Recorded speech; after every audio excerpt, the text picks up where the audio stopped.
recorded attempt to cheat death. Before kings ruled Europe, before Rome rose, before most civilizations we know even existed, there was a name carved into clay tablets that still survives today.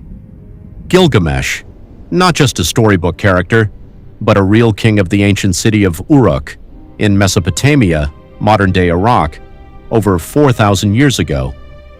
But what makes Gilgamesh terrifyingly fascinating is not his power, it's what he feared. He was said to be 2/3 divine, 1/3 human, strong enough to build massive walls, wise enough to rule a city, and feared enough that the gods themselves were said to keep watch over him. But despite all that power, Gilgamesh faced something he could not fight: death. The story begins when he loses his closest companion, Enkidu, and something inside him breaks. For the first time, Gilgamesh, king, warrior, legend, feels something human: grief.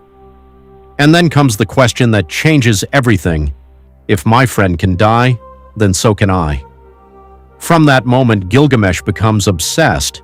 He abandons his kingdom and begins a journey no king was meant to survive. He travels through impossible mountains guarded by scorpion beings. He crosses pitch-black tunnels where the sun never enters. He endures storms that are described like the end of the world itself, all for one goal: to find the secret of eternal life. Eventually, he meets a man named Utnapishtim, the only human said to have survived a great flood and been granted immortality by the gods. And Gilgamesh asks him the question that every human has asked in one form or another: how can I escape death? The answer he receives is not what he expects. He is told that immortality is not for humans, that death is part of life itself. But then he is given a chance, one final test, a plant that can restore youth. Gilgamesh finds it, he holds it in his hands, and then he loses it. A serpent steals it while he is distracted and vanishes into the water. Just like that, his only chance at eternal life is gone. He returns home empty-handed. But something has changed. Gilgamesh realizes something most kings never do.